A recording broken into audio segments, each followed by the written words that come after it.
어제 국정원이 국회가 실시한 국정감사에서 최근 평양의 상황에 대해서 자세한 브리핑을 했습니다. 지금 북한 정권의 속살을 들여다볼 수 있는 내용들이 많았습니다. 저희가 자세히 오늘 분석해 보겠습니다. 국정원 북한조사실 단장을 지낸 송봉선 고려대 북한학과 교수, 그리고 북한 출신입니다. 김성민 자유북한방송 대표 두 분 저희가 오늘 초대했습니다. 어서 오십시오. 안녕하세요. 안녕하십니까. 자, 어제 참 여러 가지 이야기들이 많이 나왔는데요. 하나하나가 큰 기사가 될 정도의 그런 내용들이었습니다. 두 분께서는 어떤 것을 특히 제일 주목해서 보셨는지부터 궁금한데요. 교수님 어떤 것을 눈여겨보셨습니까? 저는 이제 북한의 이제 고위층들이 상당히 많은 수가 국내로 이제 또 탈출했다 하는 이런 내용을 굉장히 상당히 크게 관심을 가졌습니다. 예, 올해만 해도 20명 해외 주재관이라고 하는 상당히 고위층 인사들이 지금 우리나라에 들어와 있다는 것이지 않습니까? 20명이요? 네, 2013년에 8명, 그 다음에 2014년에 18명, 금년에 20명 이렇게 해서 근 50명 정도가 지금 국내로 들어왔다고 그러는데, 저는 이것을 보고서 북한이 이제 상당히 어려워지고 있구나. 점점 이제 붕괴의 길로 가지 않나.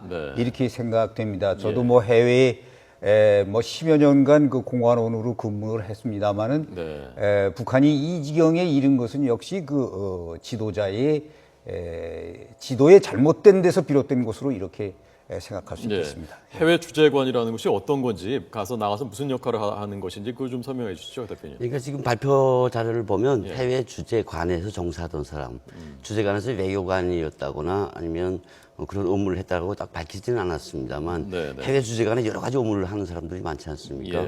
거기서 이제 20명, 8명 이 정도로 왔는데 과거에 해외 주재관의 공간에서 무역 대표, 무역 일을 하던 사람도 있고 외교관 하던 사람들도 왔는데 그는 20년 통틀어서 10명 안 되거든요. 근데 이번에 그렇게 많은 숫자가 왔다는 것은 그만큼 김정은 체제가 불안하다. 그리고 이 반기를 두는 소위 북한의 고위층 그리고 엘리트층들이 움직이고 있다라고 봐야 되겠죠. 그러니까 지금 해외 주재관에서 근무를 할 정도면 북한에서는 그야말로 상위 1%더 이상 들어가는 사람들인 거지 않습니까? 엘리트라고 봐야 되겠죠. 저 같은 경우에는 사실 외국 간다는 걸 꿈도 못 꿨었거든요.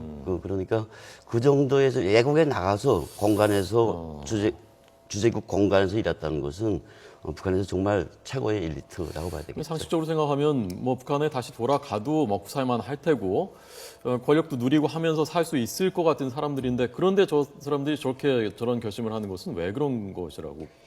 그래서 김정은 정권 들어와가지고 이게 상당히 많은 수를 처형하지 않았습니까? 김정일 시대 때는 초반 4년간 8명 정도를 숙청했는데 이 김정은 정권 들어와서는 70여 명을 갖다가 숙청을 했다고 그래요. 그리고 우리가 단적으로 이 장성택이 조카죠. 형의 아들이 쿠바에서 근무를 했는데 그게 이제 지난번에 장성택이 처형할 때 미리 들어오라고 그래서 들어와가지고 바로 숙청하는 이런 거를 많이 봤단 말이에요. 조금만 잘못하면은 그야말로 맞따라 양봉음이 면종복배. 이게 이 북한의 지금 보면 나이 많은 먹은 양반들 자기 할아버지 김정은의 할아버지 뻘대는데 살기 위해서 목숨을 부지하기 위해서 김정은이가 한마디 하면은 전부 앞에서 이거 받아쓰고 그런단 말이에요. 결국은 이거는 뭘 말하느냐 하면은 역시 매 앞에는 장사 없다. 결국은 살기 위해서 그런 건데 해외에서 나와서 근무하는 사람들 치고도 이게 정말 자기가 어떻게 될지 모르죠. 내일 앞이 보이지 않는 거죠. 그러니까 들어가서 이게 어떻게 될까. 이러한 근심과 걱정과 불안은 결국은 망명이나 탈출로 갈 수밖에 없다 하는 이런 식의 결론에 도달하게 되는 거죠. 교수님은 국정원에 근무를 해보셨으니까요. 저 정도의 고위급 인사들이 우리나라에 오면 저것이 우리가 북한에 대한 정보를 얻는데도 굉장히 도움이 되겠죠? 예, 상당히 도움이 되죠. 과거에도 우리가 북한 공관원들도 망명을 해가지고 들어왔고 또 뭐 제일 뭐 큰 양반이야 이제 황장엽 선생께서 이제 국제 담당 비서가 들어와가지고 뭐 우리한테 많은 뭐 여러 가지 그 북한 실정을 뭐 얘기를 했습니다만은 아마 저런 정도 지금 나오는 정도 북한 이 국정원에서 자세한 그 신분은 밝히지 않았습니다만은 저렇게 많은 인원이 들어올 때에는 그만큼 많은 우리 정보나 첩보가 들어온다고 볼 수 있겠죠. 네. 예. 오늘 한 언론에서는 인민군 총정치국의 중경 간부도 여기 포함되어 있다. 한 명이 상당히 고위급이다라고 하는데 인민군 총정치국이 어떤 데인지 만약에 그게 사실이라면 그리고 그 정도의 사람이 왔다면은 우리가 어떤 것들을 그 정보를 입수할 수 있는 겁니까? 인민무력부가 이제 정점에 있다면 예. 총참모부와 총정치국이 있습니다. 그러니까 총참모부는 문자 그대로 군사 훈련과 작전을 총괄하는 데고요. 총정치국은 전체 군인들의 정치 생활을 책임지고 관리하는 데입니다. 예. 황병수가 총정치국장이고요. 예, 예. 그만큼 이제 어떻게 보면 총참모부보다 상위에 있는 지도기관인데 네. 여기에 소속된 외아벌이 역시 이 사람도 외아벌입니다. 현직의 장교긴 하지만 예. 외아벌이를 하러 이제 중국 대표에 나왔다 발표에 따르면 이러는데 예. 그럼에도 불구하고 총정치국 산하의 외아벌이 기관에서 왔다 이렇게 예. 되면 네. 총정치국에 몸담고 있는 사람이기 때문에 예. 뭐 저도 이제 북한에 장교를 했는데 뭐 군단급에 있으면 모르거든요. 예. 그 정도 위치에 있었으면 사실은 그 본인들의 성향에 따라서 달라지긴 하겠습니다만 네. 알 잡고 나오면 북한 전체 군 전체의 사상 동향 상태라든가 어허. 지휘 체계 같은 것을 다 알 수 있죠. 예. 참 이게 그래서 김일성 때의 그 권력층들이 가진 권력 김일성 일가와의 그 공동체 의식 같은 게 100이었다면 지금은 뭐 10 정도밖에 안 될 것이다라는 게 어제 국정원이 본 그 인식이었거든요. 동의하십니까, 교수님도? 예, 저도 뭐 전적으로 동의합니다. 아마 10도 안 될 것 같아요. 예. 김일성이는 뭐 자기가 뭐 전적으로 날조를 했습니다만은 자기가 그 역시 그 항일 빨치산 활동을 한 거는 뭐 그거는 일부는 인정을 합니다만 물론 뭐 그 중국의 동북항일연구원으로 활동을 했지만 그러나 이제 북한 사람들이 보기에는 그건 인정을 한단 말이에요. 예. 그리고 김일성 시대 때는 지금 같이 저런 지경은 아니었었다면 꽤 괜찮게 살았고. 근데 이제 김정일 시대에 와가지고는 이게 74년 당중앙이 된 이후 계속 경제가 나빠져가지고 그냥 형편없어졌죠. 예. 그런데 이 상태에서 또 3대 세습을 하니까 네. 김정은이가 나와서 하니까 북한 주민도 사람인데 저걸 보고서 어떻게 생각을 하겠습니까? 예. 김씨네가 모두 이 김씨네 사정권, 개인 정권 아니겠습니까? 예. 그래서 이제 그런 걸 생각할 때 요즘에는 그 북한 김씨네에 대해서 생각지 않고 오직 그 자기 돈벌이 하는데 열중한다는 것 이런 것을 볼 때 역시 제가 보기에는 뭐 지금 10이라고 봤죠. 김정은에 대해서는 거의 뭐 나는 뭐 김정은은 인정하지 않는다. 속으로는 다 그런 식으로 생각을 하겠죠. 네. 북한 사람들이. 예. 아마 뭐 본인도 좀 힘든 점이 있는지 예. 지도자 4년 차 되니까 힘들다. 그리고 아버지가 그러니까 김정일 위원장이 지도자 생활 힘들 거라고 했었는데 그게 이해가 된다라고 말했다는데요. 그것도 이제 국정원이 어제 밝힌 건데 이거 무슨 뜻이라고 받아들이셨습니까? 북한 주민들이 사실은 그 교수님 말씀하셨지만 이제 장군님 과거처럼 장군님이 한중이었거든요. 일단 돈입니다. 지금 북한에서 어제도 나왔지만 휴대폰 같은 경우에 250불 정도 하는데 예. 한 달 노동자 월급이 3천에서 5천 원이거든요. 이게 지금 휴대폰 하나 살려면 200에서 250불을 산다면 예. 100에서 150만 원이란 돈이 있어야 내가 휴대폰을 삽니다.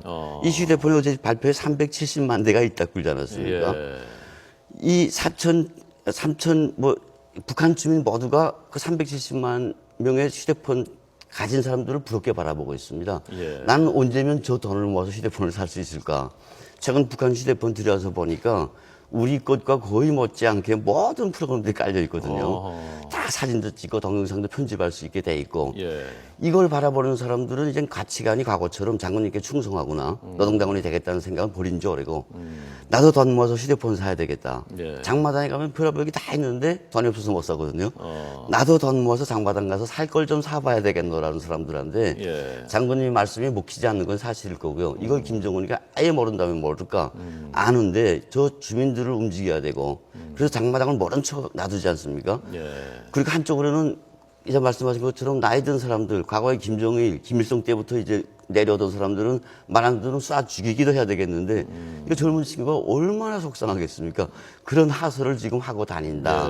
이것도 큰 문제라고 봅니다. 그래서 지난번 그 열병식 하면서 뭐 허리 숙여서 감사한다. 평소에 잘 북한의 이 권력자들이 안 하는 그런 용어들, 민생, 뭐 인민 강조하고 그런 것들이 좀 민심을 얻어야 되겠다. 그런 뭐 본능적인 거기서 발로된 것이라고도 볼 수 있는 건가요? 네, 그렇겠죠. 이제 뭐 자기 자신이 뭐 그 거구 살이 많이 쪄가지고 뭐 130kg 되는 거구가 그걸 짚으면서 말이야 자기 지탱할 수 없으니까 거기서 이제 그 인민을 뭐 97번인가 이렇게 얘기가 나왔다 그러는데 인민 이렇게 나오는데 그건 이제 자기 자신이 쭉 정말 4년 동안 해 보니까 그 지가 얘기했듯이 정말 이게 상당히 힘들구나 이런 식의 생각을 했겠죠. 그 김정일이도 이제 이 과거에 그 자기가 그 여러 가지로 자기 자신이 그 트러블이 생겨가지고 죽어야 되겠다고 옆에 이 권총을 놔두고